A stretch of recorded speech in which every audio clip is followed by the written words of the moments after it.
warahmatullahi taala wabarakatuh dan salam sejahtera. Selamat kembali ke YouTube channel saya, Cikgu Kamel, Cikgu Geografi anda.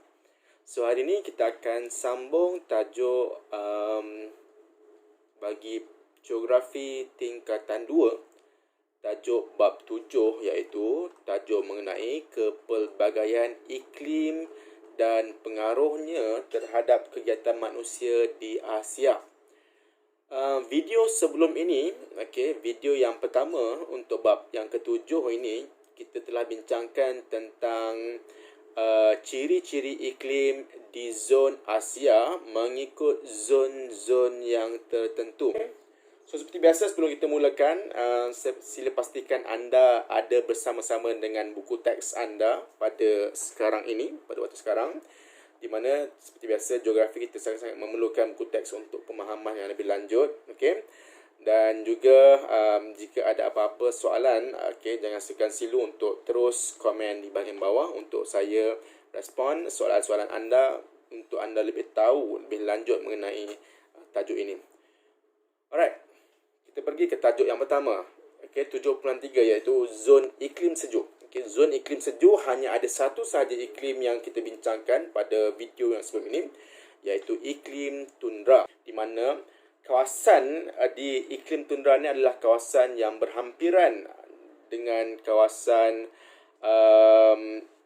di utara ataupun kutub utara kita, iaitu di kawasan sepanjang pantai utara Asia, terutamanya pantai utara Siberia yang terletak dalam lingkungan garisan Arktik.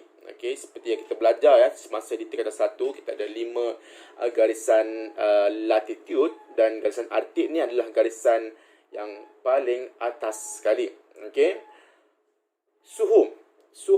Min suhu.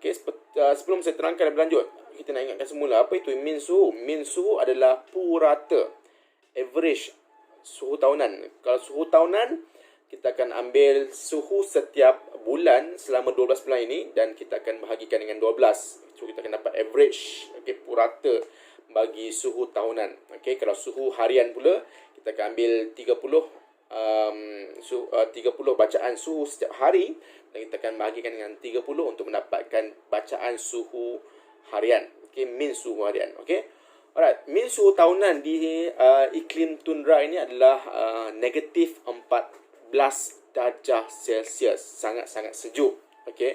Suhu musim panas bagi iklim tundra adalah sangat pendek, iaitu hanya pada bulan Mei hingga bulan Ogos saja. So Mei, Jun, Julai dan Ogos, lebih kurang dalam 4 bulan sahaja. Manakala suhu musim sejuk lebih panjang berbanding dengan suhu musim panas, iaitu lebih 8 bulan. Tapi masa musim sejuk, mereka hanya suhu yang dibaca adalah hanya 10 darjah Celsius saja. Bukanlah panas seperti panas di Malaysia ataupun panas di negara-negara di gurun panas, tetapi hanya 10 darjah Celsius. So bagi kita 10 darjah Celsius itu adalah sangat-sangat sejuk. So suhu musim sejuk iaitu pada negatif 32 darjah Celsius hingga negatif 5 darjah Celsius. So sangat-sangat sejuk. Negatif 32 itu kalau bagi kita tak biasanya, kita akan mengalami pelbagai jenis komplikasi lah. Alright. Julat suhu tahunan. Sedikit ulang kaji. Apa itu julat? Julat adalah perbezaan antara suhu maksimum dan juga suhu minimum. So, apakah perbezaannya? Di sini, julat suhu tahunan bagi iklim tundra adalah 42 darjah Celsius, bermaksud sangat-sangat besar. Perbezaan antara musim panas dan musim sejuk sangat-sangat besar. Itu adalah maksud julat suhu. Alright? Angin. Bagaimana tiupan angin di iklim tundra? Angin baratan membawa hujan maksimum pada musim panas. Mereka menerima hujan hanya pada musim panas saja. Ribut salji sering berlaku dalam kelajuan kira-kira 200 km sejam. Seperti yang kita biasa dengar di iklim tundra ini, selalu berlakunya ribut salji. okey, di mana kelajuan ribut salji tersebut adalah kira-kira 200 km sejam. Okey, manakala hujan, hujan yang terima di iklim tundra adalah menerima kerpasan tahunan yang sedikit, iaitu antara 250 mm hingga 300 mm. So, apa itu maksud kerpasan? Okey, tengok di bahagian glosari di bahagian atas saya. Okey, kerpasan ialah istilah hujan batu, salji dan sebagainya yang terhasil daripada pemeluapan uap air di udara yang jatuh di atas permukaan bumi. So, seperti di Malaysia, kita juga ada kerpasan lah, tapi dalam bentuk air. Tetapi di iklim tundra ini, dia turun dalam bentuk salji. Kerana apa? Terlalu sejuk. Semasa air itu turun ke permukaan bumi, dia akan membeku. So, bila dia membeku, dia akan membentuk menjadi salji. Alright. Kebanyakannya turun pada musim panas dalam bentuk hujan perolakan. Seperti yang saya dah beritahu tadi. Musim panas mereka banyak menerima hujan, tapi dalam bentuk salji lah. Musim sejuk sentiasa diliputi salji. Manakala tengok graf 7.3 ini adalah graf menunjukkan bacaan suhu dan juga hujan. Semakin rendah ataupun semakin rendah suhu, semakin kurang hujan. Manakala semakin tinggi suhu dan semakin banyak hujan yang diterima. Alright.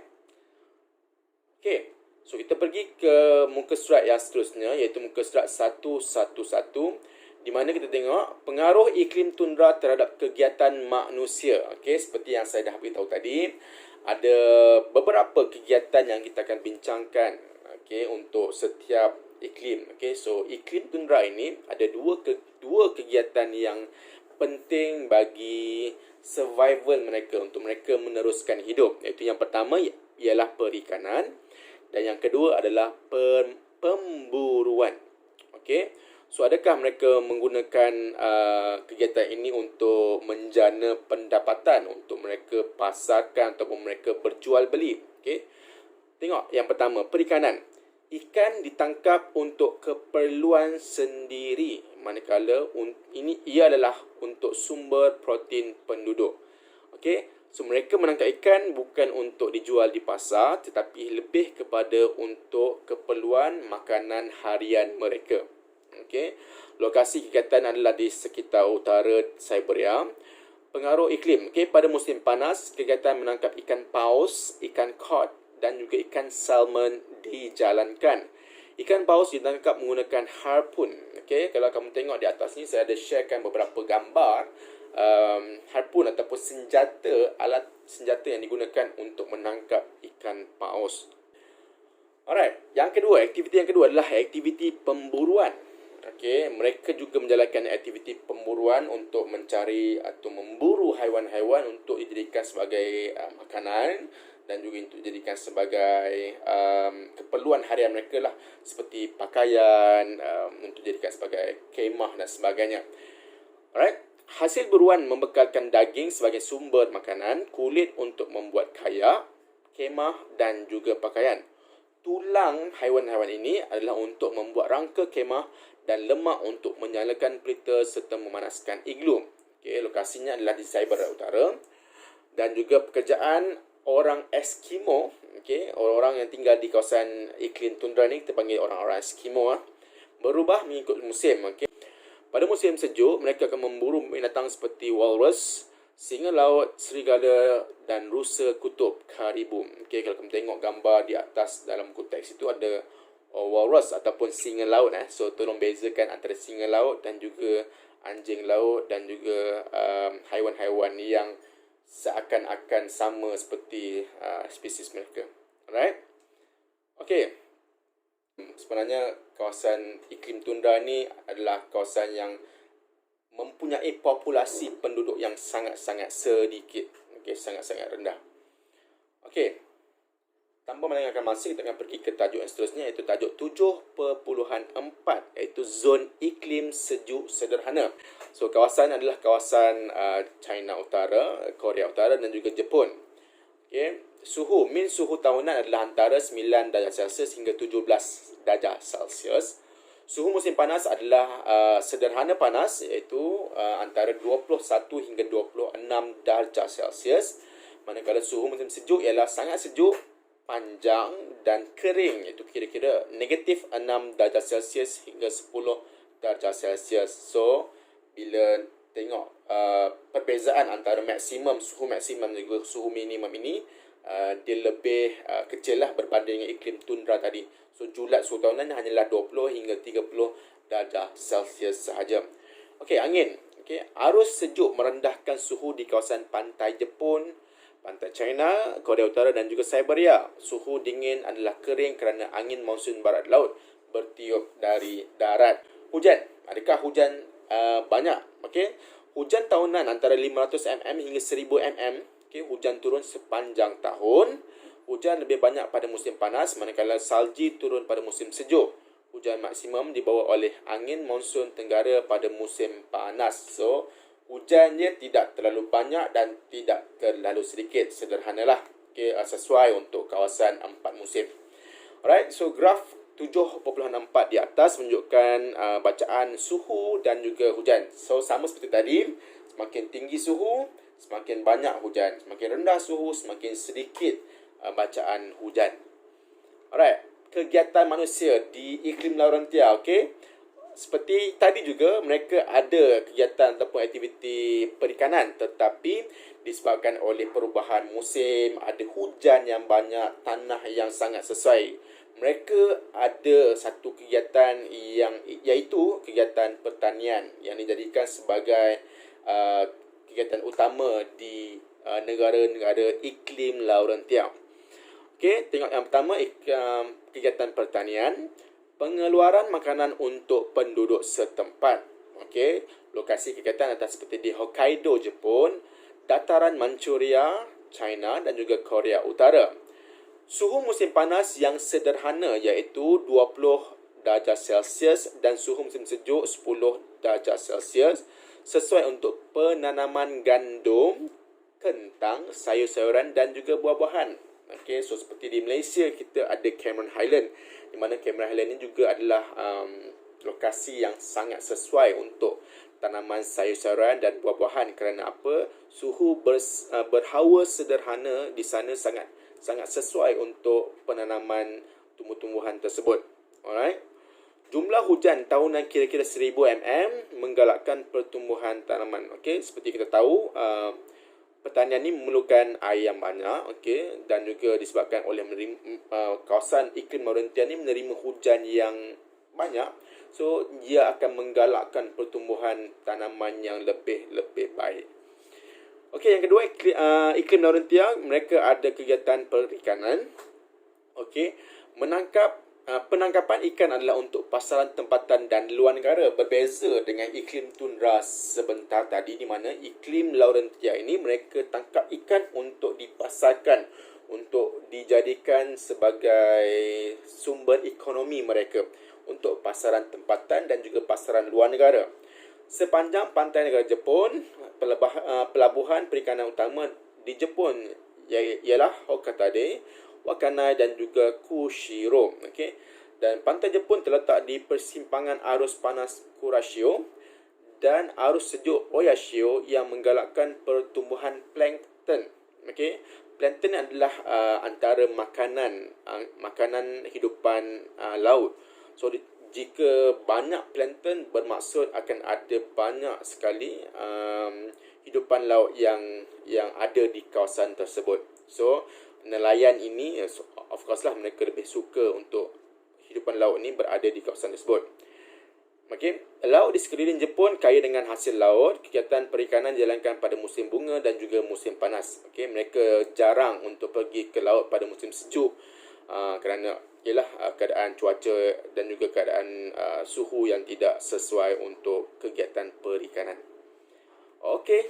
So, kita dah cover 2. So, kita akan pergi Terus ke tajuk 7.5 iklim China. Okey, iklim ini juga dikenali sebagai iklim monsun panas sederhana atau iklim panas sederhana kawasan pantai timur. Okey, kawasannya adalah di China Tengah dan juga Selatan, Korea Selatan, Jepun Selatan dan juga Taiwan Utara.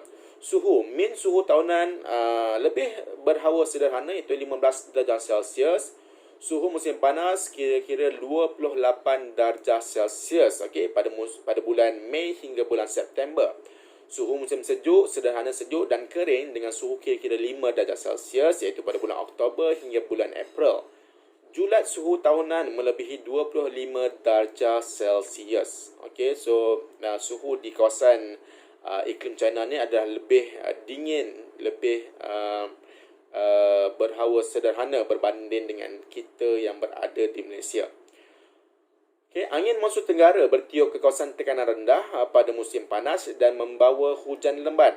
Okay, so bila angin monsun tenggara ni bertiup, dia akan membawa hujan lebat ke kawasan yang bertekanan rendah. Pada akhir musim panas, di bahagian China Selatan, Hong Kong dan Taiwan mengalami ribut taufan kerana siklon tropika bertiup dari Lautan Pasifik. So, apa itu siklon tropika? Tengok di bahagian glosari di sebelah. Ribut ganas yang berputar dan terbentuk di kawasan perairan tropika. Okay, so siklon tropika ni sebenarnya adalah seperti ribut taufan lah.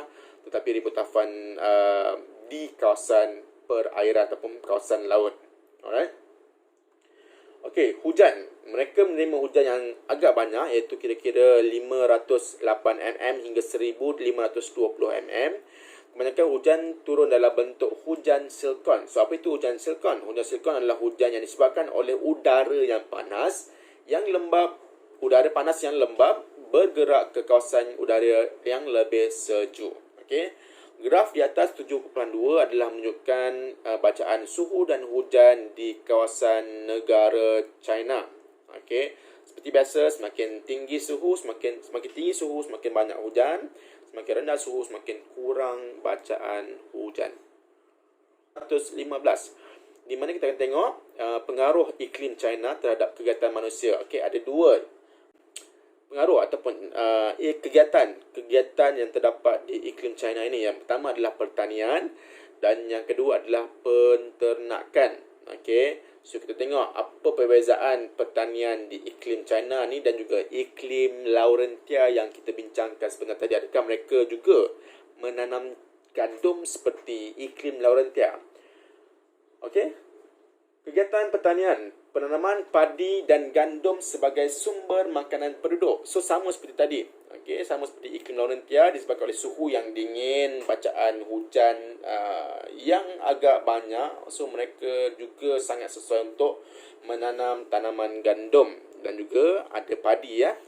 Padi ditanam di kawasan lembah Sungai Yangtze. Penanaman teh di kawasan bukit antara lembangan Changjiang dan juga Xishan. Kawasan pengeluaran gandum utama adalah di dataran China Tengah. Okey, manakala suhu musim panas iaitu 28 darjah Celsius dan hujan tahunan melebihi 1000 mm sesuai untuk penanaman padi. So, di Malaysia kita punya min suhu adalah 27 darjah Celsius manakala jumlah hujan sangat banyak iaitu melebihi 2600 mm. Sama seperti di iklim China ni, kita juga sangat sesuai untuk penanaman padi. Okey, di kawasan di utara negara Malaysia ini kita sangat-sangat banyak luas kawasan padi. Okey, aktiviti penanaman padi dijalankan pada musim hujan. Gandum dan teh ditanam di kawasan suhu sederhana panas iaitu antara 16 darjah Celsius hingga 18 darjah Celsius. Di mana China merupakan pengeluar dan pengguna hasil ternakan utama dunia. Okey, bukan hanya di Asia tetapi mereka juga adalah antara pembekal utama, okey, sumber penternakan di seluruh dunia. Permintaan tinggi terhadap produk berasaskan daging dan susu segar kerana kerajaan China menggalakkan peningkatan taraf kesihatan rakyat. So, kerajaan dia sangat-sangat menggalakkan rakyat negara China ini untuk menjaga kesihatan dengan meminum susu dan makan daging yang segar. Dan disebabkan oleh saranan kerajaan, disebabkan oleh sokongan kerajaan, mereka dapat bantuan dan sebagainya untuk mereka memperkembangkan mereka punya kegiatan penternakan ini. Kawasan peternakan utama di China ialah di Shanghai Pride, Inner Mongolia Yili dan Shijiazhuang Sanlu. Okey. Kawasan peternakan ayam di Shandong dan kawasan peternakan khinzir di Hunan, Henan, Shandong dan juga Anhui. Okey, so suhu musim panas yang sederhana panas iaitu kira-kira 28 darjah Celsius dan suhu musim sejuk kira-kira 5 darjah Celsius sesuai untuk kegiatan peternakan lembu. Peternakan dijalankan di kaki bukit kerana suhunya lebih sejuk, manakala suhu dingin menggalakkan pertumbuhan rumput untuk tanaman, untuk makanan ternakan. So di Malaysia ni kita ambil contoh seperti di kaki bukit Gunung Kinabalu iaitu di Kundasang di Sabah, di mana di kawasan kaki bukit yang berhawa, dingin dan sesuai untuk dijadikan sebagai kawasan penternakan lembu. So kalau kamu ke sana, jangan lupa untuk singgah di Kundasang untuk merasai pengalaman merasa susu lembu yang segar. Okey, so dah habis tajuk 7.5 dan tajuk yang terakhir untuk bab ke-7 geografi tingkatan 2 ni ialah zon iklim panas. Okey. So zon iklim panas adalah zon iklim yang sangat panas dan kering sepanjang tahun. So bila kita sebut tentang kering, bermaksud kawasan ini dia sangat-sangat kurang menerima hujan sepanjang tahun. Okey, nah kawasannya adalah kawasan di Gurun Arab. Okey, suhunya adalah 25 darjah Celsius. Suhu musim panas adalah 32 hingga 36 darjah Celsius. Okey, sangat-sangat panas ya. Suhu musim sejuk adalah kira-kira 16 darjah Celsius dan julat suhu tahunan hanya 17 darjah Celsius hingga 20 darjah Celsius sahaja. Okey, tengok gambar dua di atas ni, gambar matahari dan juga gambar awan. Okey, cuaca pada waktu siang panas hampir 40 darjah Celsius kerana kekurangan litupan awan yang menyebabkan pancaran matahari terus ke permukaan bumi. Okay, disebabkan oleh kurangnya litupan awan di permukaan di udara, cahaya matahari ini akan terus memancar ke bumi. So tidak ada filter, tidak ada penapis. Awan ini sebagai penapis ataupun sebagai filter untuk menapis pancaran matahari direct terus ke bumi. Sebabkan itu cuaca di kawasan iklim gurun panas ini sangat-sangat panas. Okay, kalau 40 darjah Celsius tu sangat-sangat panas lah. Manakala suhu pada waktu malam pula sejuk, iaitu hampir boleh mencecah 5 darjah Celsius kerana langit tidak berawan dan haba dibalikkan ke atmosfera dengan cepat. Okay. Bila kamu berada di Gurun Arab ini, jangan kamu ingat yang kamu tidak memerlukan pakaian yang tebal. Kerana apa? Pada waktu malam, keadaan cuaca yang lebih dingin dan mungkin sejuk, okey, yang menyebabkan kamu memerlukan pakaian yang lebih tebal pada waktu malam. Okey. So sangat menarik gurun panas. Okey, angin timuran yang kering bertiup dari kawasan darat dan tidak membawa hujan. Manakala hujan yang sangat-sangat kurang, iaitu kurang daripada 250 mm dan menunjukkan keadaan gersang, iaitu sangat-sangat kering. Kita tengok gambar rajah graf ini. Tengok pada bulan Jun, Julai, Ogos hingga bulan Oktober tidak ada hujan langsung disebabkan oleh cuaca yang sangat-sangat panas. Manakala hujan yang banyak mereka terima adalah pada bulan Mac dan juga pada bulan April. Okey,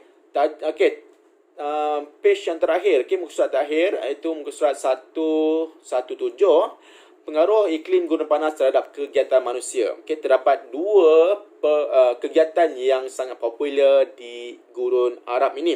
Yang pertama adalah pertanian dan yang kedua adalah penternakan. Apa tanaman yang sesuai untuk cuaca di sana? Okey. Penanaman pokok kurma secara besar-besaran untuk mendapatkan buahnya. Okey, pokok kurma ni sangat-sangat special, sangat-sangat istimewa kerana dia boleh tumbuh di kawasan yang sangat-sangat kering. Okey, dia adalah salah satu tumbuhan yang tidak memerlukan air yang banyak. Okey. Ladang buah kurma di wilayah Qasim di Arab Saudi, manakala pokok kurma ditanam di kawasan oasis secara ladang. Okay. Oasis ini adalah kawasan yang ada sedikit air di kawasan padang pasir. Pokok kurma dapat tumbuh pada suhu 7 darjah Celsius hingga 40 darjah Celsius. So, suhu musim sejuk dia boleh tumbuh, musim panas pun boleh tumbuh, tidak ada masalah. Yang kedua adalah penternakan. Unta, kambing, biri-biri dan lembu diternak untuk mendapatkan daging, susu, kulit dan juga bulu. Okey, ladang ternakan unta di Hudaibiyah, Arab Saudi, manakala ladang ternakan lembu adalah di Gurun Arab. Okey, jumlah hujan tahunan yang kurang menyebabkan rumput dan semak samun tumbuh renek. Rumput ini dijadikan makanan ternakan seperti lembu, kambing dan juga unta. Okey, so, of course lah di kawasan Gurun Arab ni unta, kambing, biri-biri dan juga lembu ni adalah antara haiwan ternakan yang paling popular sekali. Okey. So, ini adalah 118 di mana adalah sedikit rumusan apa yang kita telah belajar sepanjang tajuk bab 7 ini. So, saya harapkan agar kamu dapat memahami sedikit sebanyak tentang ciri-ciri zon yang terdapat di Asia dan juga iklim-iklim yang terdapat di Asia dan juga kegiatan-kegiatan manusia yang banyak dipengaruhi oleh keadaan cuaca di kawasan-kawasan yang tertentu. Okey. So, itu saja untuk bab yang ketujuh. Seperti biasa, sebelum kita tamatkan kita punya kelas hari ini, di bawah ini saya ada sertakan link untuk latihan yang kamu boleh buat secara Google Form melalui Google Form, dan kamu boleh dapatkan terus markah kamu selepas kamu menjawab soalan tersebut. Dan jika ada apa-apa soalan, ada apa-apa pertanyaan dan ada apa-apa cadangan yang kamu nak saya perbaiki dalam video saya kali ini, boleh sertakan ataupun komen di bahagian komen di bawah. Okey. So, itu saja, kita akan jumpa di video yang seterusnya yang kita akan bincang mengenai jenis dan kemajuan pengangkutan di Asia. So, kalau kamu nak tengok macam mana lajunya kereta api di Jepun, so kita akan bincangkan, tapi kita akan tengok pada video yang seterusnya. Okey. So, terima kasih dan Assalamualaikum.